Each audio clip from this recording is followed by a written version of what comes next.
അണ്ടമാൻ യാത്രയുടെ 3-ാം ദിവസമായ ഇന്ന് രാവിലെ വളരെ പുലർച്ചെ തന്നെ എഴുന്നേറ്റ് ഒരു ദീർഘദൂര കടൽ യാത്രയ്ക്കാണ് നാം പുറപ്പെട്ടിരിക്കുന്നത്. പോർട്ട് ബ്ലെയറിൽ നിന്നും രാവിലെ ഏതാണ്ട് 5 മണിയോടുകൂടി പുറപ്പെട്ട് പോർട്ട് ബ്ലെയറിൽ തന്നെയുള്ള ഇൻ്റർനാഷണൽ ക്രൂയിസ് ടെർമിനലിലെത്തി അവിടെ നിന്നും ഹാവ്ലോക്ക് ഐലൻഡിലേക്ക് ആണ് ഇന്ന് യാത്ര പുറപ്പെടേണ്ടത്. രാവിലെ 6 മണിയായപ്പോൾ തന്നെ ഇൻ്റർനാഷണൽ ക്രൂയിസ് ടെർമിനലിലെത്തുകയും അവിടെ നിന്ന് ചെക്ക് ഇൻ പ്രൊസീജിയറുകളൊക്കെ കഴിഞ്ഞ് ടെർമിനലിനുള്ളിലേക്ക് കടക്കുകയും ചെയ്തു. 6 മണിക്ക് തന്നെ ക്രൂയിസ് ടെർമിനലിലെത്തിയെങ്കിലും അപ്പോഴേക്കും ധാരാളം യാത്രികർ അവിടെ എത്തിച്ചേരുകയുണ്ടായി. അതുകൊണ്ട് രാവിലെ നന്നേ തിരക്ക് അനുഭവപ്പെട്ടെങ്കിലും ക്രൂയിസ് പുറപ്പെടുന്നതിന് മുമ്പ് തന്നെ ചെക്ക് ഇൻ പ്രൊസീജിയർ എല്ലാം കഴിഞ്ഞ് ക്രൂയിസ് ടെർമിനലിലേക്ക് എത്തിച്ചേരാൻ സാധിച്ചു. അല്പം കൂടി വിശ്രമ സമയം ഉണ്ടായിരുന്നതുകൊണ്ട് ചെക്ക് ഇൻ പ്രൊസീജിയറൊക്കെ കഴിഞ്ഞ് ടെർമിനലിനുള്ളിൽ കടന്ന് രാവിലെ ഒരു ചായയുമൊക്കെ കുടിച്ച് ക്രൂയിസിലേക്ക് പ്രവേശിക്കുകയുണ്ടായി. അങ്ങനെ ക്രൂയിസിലേക്ക് കടക്കുമ്പോൾ തന്നെ ഇവിടെയുള്ള യാത്രികരെ സ്വീകരിക്കുന്നത് ഒരു ചെറിയ കഫറ്റീരിയയാണ്. അതിരാവിലെ ആയതുകൊണ്ട് തന്നെ ധാരാളം ആൾക്കാർ ക്രൂയിസിലേക്ക് എത്തുന്നതിന് മുമ്പ് തങ്ങളുടെ ബ്രേക്ക്ഫാസ്റ്റ് കഴിച്ച് എത്തുക എന്നത് നന്നേ ബുദ്ധിമുട്ടായതുകൊണ്ട് തന്നെ രാവിലെ യാത്രികർക്ക് ആവശ്യമായ ബ്രേക്ക്ഫാസ്റ്റിനുള്ള എല്ലാ തരം വിഭവങ്ങളും ക്രൂയിസിനുള്ളിൽ തന്നെ അവർ സജ്ജീകരിച്ചിട്ടുണ്ട്. വരുന്ന യാത്രികർക്ക് ആവശ്യാനുസരണം തങ്ങളുടെ ഇഷ്ടാനുസരണം തങ്ങൾക്ക് ഇഷ്ടപ്പെട്ട വിഭവങ്ങൾ കഴിക്കാനുള്ള ഒരവസരവും ഇവിടെ ഒരുക്കി വച്ചിട്ടുണ്ട്. ഇങ്ങനെ ക്രൂയിസിനുള്ളിൽ കടന്നവരും അല്ലാത്തവരുമായ എല്ലാ യാത്രികരും ക്രൂയിസിന് പുറത്തു നിന്നും ക്രൂയിസ് ടെർമിനലിലേക്ക് പോകാനായി ഒരുക്കി വച്ചിരിക്കുന്ന ജട്ടിയുടെ ഇരു ഭാഗങ്ങളിൽ നിന്നും കടലിൻ്റെ ധാരാളം സൗന്ദര്യം ആസ്വദിക്കുകയും ഒപ്പം തന്നെ ധാരാളം ഫോട്ടോകളും വീഡിയോകളും ഒക്കെ എടുത്ത് തങ്ങളുടെ യാത്ര ക്രൂയിസിൽ തുടങ്ങി ഹാവ്ലോക്ക് ഐലൻഡിലേക്ക് ഇപ്പോൾ എത്തിച്ചേർന്നിരിക്കുകയാണ്. ഹാവ്ലോക്ക് ഐലൻഡിൽ എത്തി ബോട്ട് ജട്ടിയിൽ നിന്നും വൻകരയിലേക്ക് കടന്ന് ദ്വീപിലേക്ക് ഇപ്പോൾ യാത്രാ സംഘത്തിലെ മറ്റംഗങ്ങളോടൊപ്പം ഞാനും നടന്നുകൊണ്ടിരിക്കുകയാണ്. യാത്രാ സംഘത്തെ നയിച്ചുകൊണ്ട് ടൂർ കോർഡിനേറ്ററായ മാലിക് ആണ് മുമ്പേ നടക്കുന്നത്. പുറകെ വരുന്ന യുവത്വം നിറഞ്ഞ സഹയാത്രികരാണ് അത്യുത്സാഹത്തോടെ ഹാവ്ലോക്ക് ഐലൻഡിലേക്ക് നടന്നു നീങ്ങുന്നത്. ഏവരുടെയും മുഖത്ത് ഒത്തിരിയേറെ സന്തോഷവും ഉത്സാഹവുമാണ് നമുക്ക് കാണാൻ സാധിക്കുക. വിവിധ പ്രായത്തിലുള്ളവരും വിവിധ ജോലിയിൽ നിന്ന് വിരമിച്ചവരും വിവിധ ജോലികൾ ചെയ്യുന്നവരും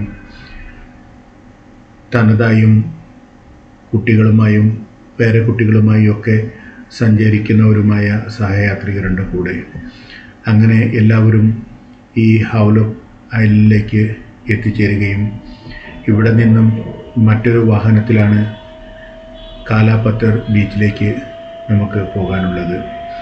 അങ്ങനെ ഹാവ്ലോക്ക് ഐലൻഡ് ഇപ്പോൾ സ്വരാജ് ദ്വീപ് ഐലൻഡ് എന്നാണ് അറിയപ്പെടുന്നത്. ഇവിടെ നിന്നും ഏതാണ്ട് 8 കിലോമീറ്റർ ദൂരത്തായിട്ടാണ് കാലാപത്തർ ബീച്ച് സ്ഥിതി ചെയ്യുന്നത്. സുബിൻസ് ഹോളിഡേയ്സ് മുമ്പേ തന്നെ ബുക്ക് ചെയ്ത് ഒരുക്കിയിരിക്കുന്ന മിനി ബസ്സിലും ജീപ്പുകളിലുമാണ് ഇവിടെ നിന്നും കാലാപത്തർ ബീച്ചിലേക്ക് സഹയാത്രികർക്കൊപ്പം എനിക്കും പോകേണ്ടത്. അങ്ങനെ കാത്തു നിൽക്കുമ്പോൾ ഞങ്ങൾക്ക് സഞ്ചരിക്കാനുള്ള മിനി ബസ്സും ഒപ്പം ജീപ്പും വരികയും എല്ലാ യാത്രികരും അതിൽ കയറി അത്യുത്സാഹത്തോടെ കാലാപത്തർ ബീച്ച് കാണുവാനും ആ ബീച്ചിൽ തങ്ങളുടെ ഈ ദിവസം ചിലവഴിക്കാനും ഉള്ള ഉത്സാഹത്തിൽ എല്ലാവരും വാഹനങ്ങളിലേക്ക് കയറി കാലാപ്പത്തർ ബീച്ചിലേക്ക് യാത്ര തുടരുകയും ഏതാണ്ട് 15 മിനിറ്റുകൾക്കുള്ളിൽ കാലാപ്പത്തർ ബീച്ചിലേക്ക് എത്തിച്ചേരുകയും ചെയ്തു. വാഹനത്തിൽ നിന്നും ഇറങ്ങി കാലാപ്പത്തർ ബീച്ചിലേക്ക് കടക്കുമ്പോൾ തന്നെ ആ മനോഹരമായ കാലാപ്പത്തർ ബീച്ചിൻ്റെ മനോഹരതയും അവിടെ ഒരുക്കിയ സൗകര്യങ്ങളും ഒക്കെ നമ്മുടെ കൺമുന്നിലേക്ക് എത്തുകയുണ്ടായി. ഞങ്ങൾ അവിടെ ചെല്ലുന്ന സമയത്ത് തന്നെ സിസ്റ്റേഴ്സ് ഓഫ് ചാരിറ്റി മിഷൻ കോൺഗ്രിഗേഷനിൽ പെട്ട 4 ബഹുമാനപ്പെട്ട സഹോദരിമാരും അവിടെ എത്തിച്ചേരുകയുണ്ടായി. അങ്ങനെ വാഹനത്തിൽ നിന്നും ഇറങ്ങി എല്ലാവരും തങ്ങൾക്ക് രാവിലെ കൊടുത്തയച്ചിരുന്ന ബ്രേക്ക്ഫാസ്റ്റ് പൊതികളുമായി കാലാപ്പത്തർ ബീച്ചിലേക്ക് നടന്നു നീങ്ങുകയാണ്. വളരെ മനോഹരമായ ബീച്ചാണെന്ന് പറയാതെ വയ്യ. ഈ മനോഹരമായ ബീച്ചിനെ അതിലേറെ മനോഹരമാക്കുന്ന ഇവിടുത്തെ ഓരോ കുടിലുകളുമാണ് യാത്രാർത്ഥികൾക്കായി ഒരുക്കിയിരിക്കുന്നത്. പുല്ലുമേഞ്ഞ് പ്രകൃതിയെ ഒട്ടും വേദനിപ്പിക്കാത്ത രീതിയിൽ പ്രകൃതി ഭംഗിയോട് ഒത്തിണങ്ങുന്ന വിധത്തിലാണ് ഇവിടെയുള്ള എല്ലാ സൗകര്യങ്ങളും യാത്രികർക്കായി ഒരുക്കിയിരിക്കുന്നത്. ബീച്ചിൻ്റെ സൈഡിൽ ധാരാളം വൃക്ഷങ്ങളും ആ വൃക്ഷങ്ങളുടെ തണലിൽ ധാരാളം ബെഞ്ചുകളും ഇവിടെ വരുന്ന പ്രവാസികൾക്കായി ഒരുക്കിയിട്ടുണ്ട്. ഒപ്പം തന്നെ ബീച്ചിലേക്ക് നടന്നു നീങ്ങുന്ന റോഡിന് മറുവശത്തായി യാത്രികർക്ക് ഇരുന്ന് ഭക്ഷണം കഴിക്കാനും സൊറ പറയാനും ഒപ്പം വിശ്രമിക്കാനുമുള്ള അനേകം ചെറിയ ചെറിയ കുടിലുകളും നിർമ്മിച്ചിട്ടുണ്ട്. പുല്ലും മരങ്ങളും ഉപയോഗിച്ച് നിർമ്മിച്ചിരിക്കുന്ന മനോഹര നിർമ്മിതികൾ. അങ്ങനെ രാവിലെ ബ്രേക്ക്ഫാസ്റ്റ് കഴിക്കാതെ എത്തിയതുകൊണ്ട് യാത്രികരെല്ലാവരും തങ്ങളുടെ ആദ്യത്തെ കാര്യപരിപാടിയായി പ്രഭാത ഭക്ഷണം കഴിക്കുക എന്ന ചടങ്ങിലേക്ക് നീങ്ങിക്കൊണ്ടിരിക്കുകയാണ്. അങ്ങനെ ഓരോരുത്തരും തനിച്ചായും ഗ്രൂപ്പായും പ്രഭാത ഭക്ഷണം കഴിക്കുന്നതിനിടയിലാണ് സിസ്റ്റേഴ്സ് ഓഫ് ചാരിറ്റിയുടെ 4 ബഹുമാനപ്പെട്ട സഹോദരിമാർ എൻ്റെ ക്യാമറയിൽ പതിയുന്നത്. അങ്ങനെ അവരുടെ അടുത്ത് പോവുകയും പരിചയപ്പെടുകയും ചെയ്യുകയുണ്ടായി. 4 ബഹുമാനപ്പെട്ട സഹോദരിമാരിൽ 3 പേർ ജാർഖണ്ഡ് സ്വദേശികളും മിഷണറീസ് ഓഫ് ചാരിറ്റിക്ക് വേണ്ടി ജാർഖണ്ഡിൽ തങ്ങളുടെ ആതുര ശുശ്രൂഷ ചെയ്യുന്നവരുമാണ്. 4ാമത്തെ ബഹുമാനപ്പെട്ട സഹോദരിയാകട്ടെ സിസ്റ്റേഴ്സ് ഓഫ് ചാരിറ്റിയുടെ പോർട്ട് ബ്ലെയർ കോൺവെൻറ്റിൽ നിന്നും മറ്റ് 3 സഹോദരിമാർക്കൊപ്പം അവരെ ഈ അണ്ടമാനിലെ മനോഹര കാഴ്ചകൾ കാണിക്കുവാനായി അവർക്കൊപ്പം യാത്ര ചെയ്യുന്ന സഹോദരിയാണ്. കുറേ നേരം അവരുമായി കുശലം പറഞ്ഞതിന് ശേഷം മറ്റ് സഹയാത്രികരെ എല്ലാവരെയും കാണുകയും എല്ലാവരുടെയും സുഖവിശേഷങ്ങൾ അന്വേഷിക്കുകയും അതുപോലെ തന്നെ സഹയാത്രികരൊക്കെ രാവിലത്തെ പ്രഭാത ഭക്ഷണം കഴിക്കുന്ന വീഡിയോകളും ഫോട്ടോകളും ഒക്കെ എടുക്കുകയും ചെയ്തതിന് ശേഷം ബീച്ചിൻ്റെ അരികിലേക്ക് നടന്നു നീങ്ങുമ്പോൾ ധാരാളം യാത്രികരാണ് ബീച്ചിലേക്ക് എത്തിയതും എത്തിക്കൊണ്ടിരിക്കുന്നതും. അതിമനോഹരമായ ബീച്ചാണ്. എങ്ങും തെളിനീരും പഞ്ചസാര നിറത്തിൽ പരന്നു കിടക്കുന്ന തീരവുമാണ്. കടലും കടൽ തീരവും മറ്റ് പരിസരങ്ങളുമെല്ലാം വളരെയേറെ വൃത്തിയായും ഭംഗിയായുമാണ് സൂക്ഷിച്ചിരിക്കുന്നത്. നമ്മുടെ കടൽ തീരങ്ങളിലും ബീച്ചുകളിലും കാണുന്ന രീതിയിൽ യാതൊരുവിധ മാലിന്യങ്ങളോ നമുക്ക് ഈ ബീച്ചിൽ ഒരിടത്തും കാണാൻ സാധിക്കുകയില്ല. കണ്ണെത്താ ദൂരത്ത് നീണ്ടുകിടക്കുന്ന ബീച്ചിൻ്റെ സൗന്ദര്യം എത്ര ആസ്വദിച്ചാലും മതിവരികയില്ല. അതുപോലെ പരന്നു കിടക്കുന്ന മനോഹരമായ ബീച്ചുകളാണ് ഈ കാലാപ്പത്തർ ബീച്ച്. ബീച്ചിന് സൈഡിലെങ്ങും നിരനിരയായി വരുന്ന പ്രവാസികൾക്ക്, വരുന്ന സന്ദർശകർക്ക് ഇരുന്നും കിടന്നും വിശ്രമിക്കാനും കാറ്റുകൊള്ളാനും സൊറ പറയാനും സമയം ചിലവഴിക്കാനും ഒക്കെ ഉതകുന്ന രീതിയിൽ പണിതീർത്ത് നന്നായി പരിപാലിച്ച് വരുന്ന ധാരാളം ബെഞ്ചുകളും ഒക്കെ നമുക്ക് കാണാവുന്നതാണ്. ബീച്ചിന് സൈഡിലേക്ക് ഇറങ്ങിച്ചെന്നാൽ അവിടെ ധാരാളം ഫോട്ടോ പോയിന്റുകളുണ്ട്. വിവിധ ഭംഗിയിലും വിവിധ രീതിയിലും നിന്ന് ധാരാളം ഫോട്ടോകൾ എടുക്കാനുള്ള എല്ലാ അവസരവും ഈ ബീച്ച് നമുക്ക് തരുന്നുണ്ട്. നോക്കത്താ ദൂരത്ത് പരന്നു കിടക്കുന്ന തിളിനീർ ജലാശയം പോലെ കടൽ അങ്ങനെ പരന്നു കിടക്കുകയാണ്. വളരെ ശാന്തമായ തിരകളടിക്കുന്ന സുന്ദരമായ മനോഹര കടൽ തീരം എന്ന് പറയാതെ വയ്യ. ഈ കടലിൻ്റെ മനോഹാരിത കണ്ടുകൊണ്ട് സഹയാത്രികരൊക്കെ തലങ്ങും വിലങ്ങും നടക്കുകയാണ് ഈ ബീച്ചിലൂടെ. ഗ്രൂപ്പുകളായും വ്യക്തികളായും സംഘങ്ങളായും ഒക്കെ നിന്ന് പല പല ഫോട്ടോ പോയിന്റുകളിൽ നിന്ന് ധാരാളം ഫോട്ടോകളും വീഡിയോകളും എടുക്കുകയും ഇവിടുത്തെ മനോഹാരിത ആവുന്നത്ര തങ്ങളുടെ മനസ്സിലും കണ്ണിലും ക്യാമറയിലും ഒക്കെ പതിപ്പിച്ചെടുക്കുകയുമാണ്. വെള്ളത്തിലിറങ്ങുന്നവരും ധാരാളമുണ്ട്.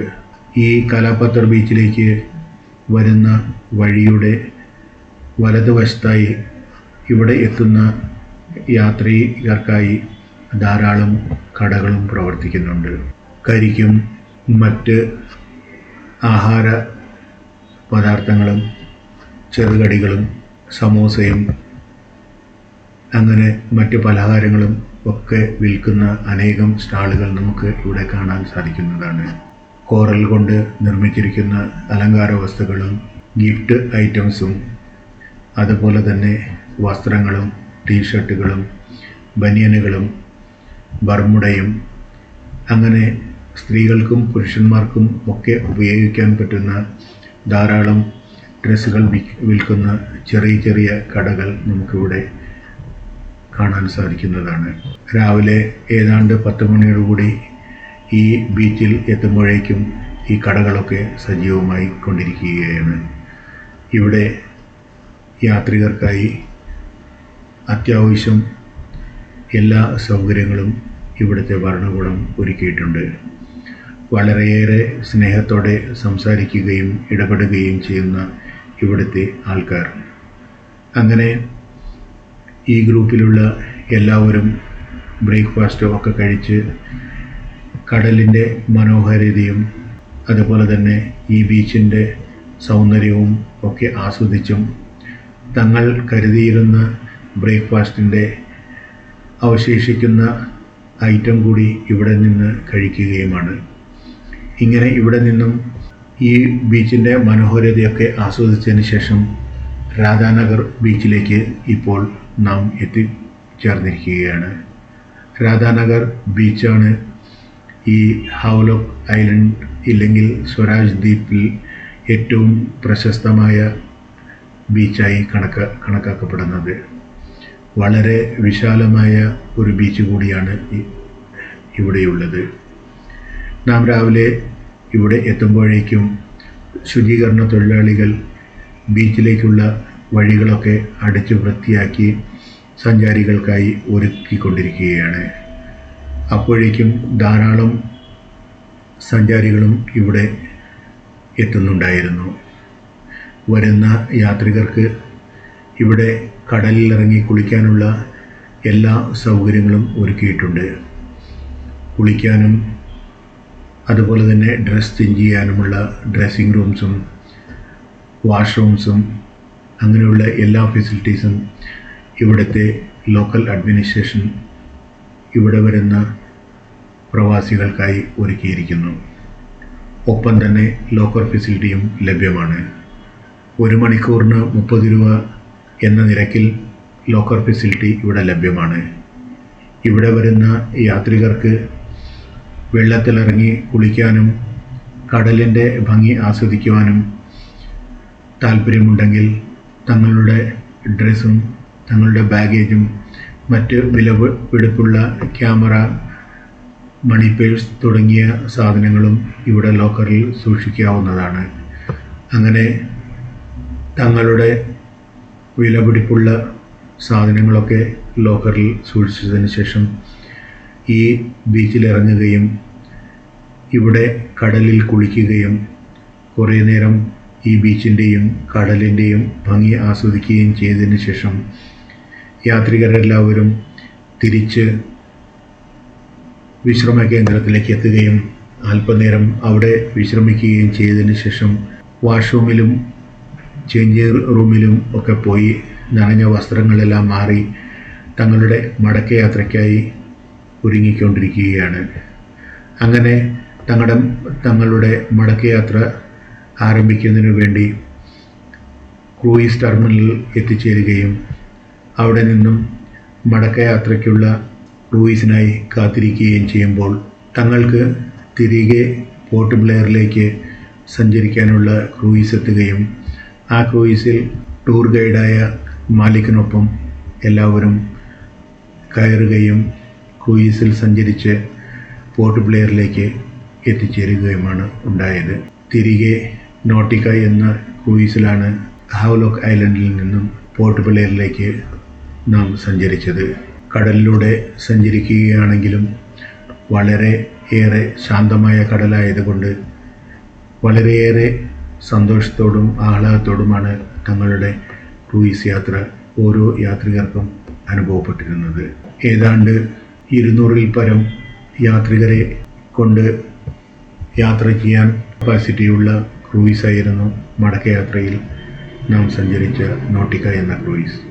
അത് ഹാവ്ലോക്ക് ഐലൻഡിൽ നിന്നും പുറപ്പെട്ട് ഇടയ്ക്ക് മറ്റൊരു ഐലൻഡിൽ ഒരു സന്ദർശനവും നടത്തി കുറേ യാത്രക്കാരെ അവിടെ ഇറക്കി മറ്റു കുറേ യാത്രക്കാരെ അവിടെ നിന്നും കയറ്റി പോർട്ട് ബ്ലെയറിലേക്കുള്ള തൻ്റെ യാത്ര തുടർന്ന് പോർട്ട് ബ്ലെയറിൽ ഏതാണ്ട് വൈകുന്നേരം 5:30 കൂടി എത്തിച്ചേരുമ്പോൾ ഈ ക്രൂയിസ് നിറയെ യാത്രക്കാരുണ്ടായിരുന്നു. ഹാവ്ലോക്ക് എന്ന ഈ ഐലൻഡ് അണ്ടമാൻ ജില്ലയുടെ ഭാഗമാണ്. ഇത് പോർട്ട് ബ്ലെയർ എന്ന അണ്ടമാൻ്റെ തലസ്ഥാനത്തിന് വടക്ക് കിഴക്കായിട്ടാണ് സ്ഥിതി ചെയ്യുന്നത്. ഹാവ്ലോക്ക് ദ്വീപ് അവിടെ ഉണ്ടായിരുന്ന ബ്രിട്ടീഷ് മേജർ ജനറലായിരുന്ന ഹെൻറി ഹാവ്ലോക്കിൻ്റെ പേരിലാണ് അറിയപ്പെടുന്നത്. അന്തമാൻ ദ്വീപുകളിൽ വിനോദസഞ്ചാരത്തിന് പ്രാമുഖ്യം നൽകുന്ന ദ്വീപുകളിൽ ഒന്നാണ് ഹാവ്ലോക്ക് ദ്വീപ്. ഒരു ദിവസത്തെ യാത്രയ്ക്കായി ഹാവ്ലോക്ക് ഐലൻഡിൽ എത്തിയവരും ഒന്നിലേറെ ദിവസം അണ്ടമാനിലും ഹാവ്ലോക്ക് ഐലൻഡിലും അതുപോലെ തന്നെ മറ്റ് ഐലൻഡുകളിലും ഉള്ള യാത്രയ്ക്കായി എത്തിയ അനേകം സഹയാത്രികരും ഒപ്പമുണ്ടായിരുന്നു. ഈ പോർട്ട് ബ്ലെയറിൽ ക്രൂയിസ് ടെർമിനലിൽ നാം ബോട്ടിൽ നിന്നും ഇറങ്ങുമ്പോൾ അങ്ങനെ മനോഹരമായ ഒരു കടൽ യാത്രയ്ക്കും കടൽ വിനോദത്തിനും ഒക്കെ ഒടുവിൽ അണ്ടമാനിലെ യാത്രയുടെ 3-ാം ദിവസവും ഒത്തിരിയേറെ സന്തോഷത്തോടെ ചിലവഴിച്ച് ഇത്ര നല്ലൊരു യാത്ര ഒരുക്കിയ സുബിൻസിനോട് മനസ്സിൽ നിറയെ നന്ദിയോടെ തിരിച്ച് ഹോട്ടലിലേക്ക് മടങ്ങുകയാണ് രാത്രി വിശ്രമത്തിനായി.